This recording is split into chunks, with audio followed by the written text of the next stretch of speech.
Palestinians are uprising against Hamas.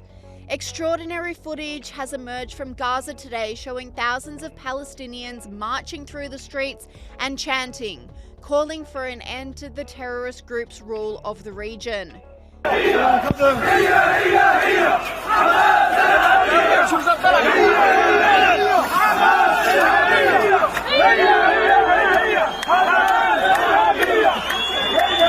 Palestinian civilians have finally realized the evil of Hamas, shouting "Hamas are terrorists" down the streets.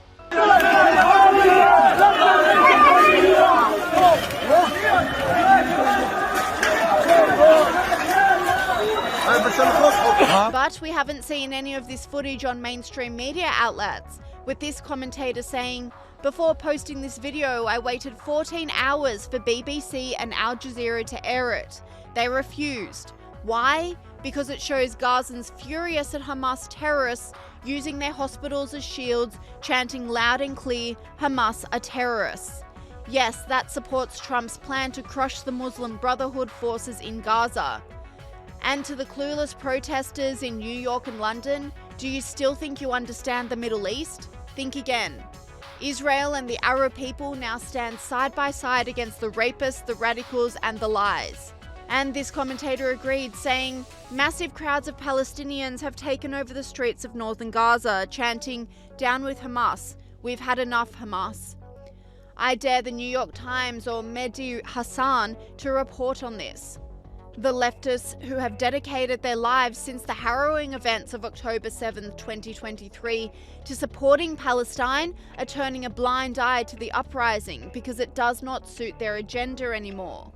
Commentator Avi Yemeni said mass protests against Hamas sweep Gaza and the West Bank as Palestinian support for the terrorist collapse.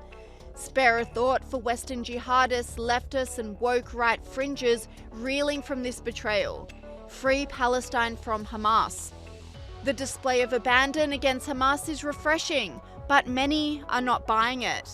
This commentator said, "Hundreds of Gazans are protesting against Hamas, waving white flags, calling for the end of the war. Does anyone believe them, or is this far too late?"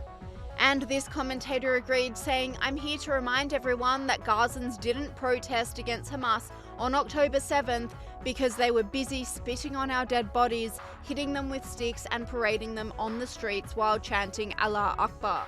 I'll never forget, I'll never forgive."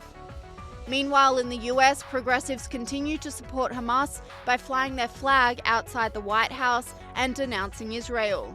Our position in the Imperial Court grants us immense privilege to escalate against the Zionist entity and its lapdogs.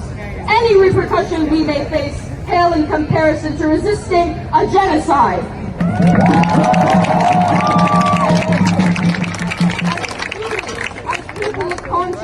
We must not forget the sacrifices our people have made.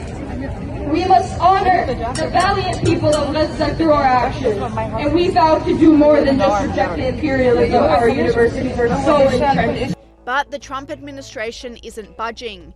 The Deputy Special Envoy for the Mideast, Morgan Ortagus, blasted Hamas and the hell it is putting Palestinians through. President Trump has been very clear about this. He's threatened them more than once. He told them there would be hell to pay. And at some point, they have to want to save their own people more than they want to kill Israelis. And right now, not just right now, but in general, Hamas, since their founding, they only care about death and destruction. You know, these are people that don't care if they lose their own women and children. They don't mind using innocent people as human shields. It's really disgusting and sad to see for the innocent people that are victims to this awful terrorist regime, and it can't be allowed to continue.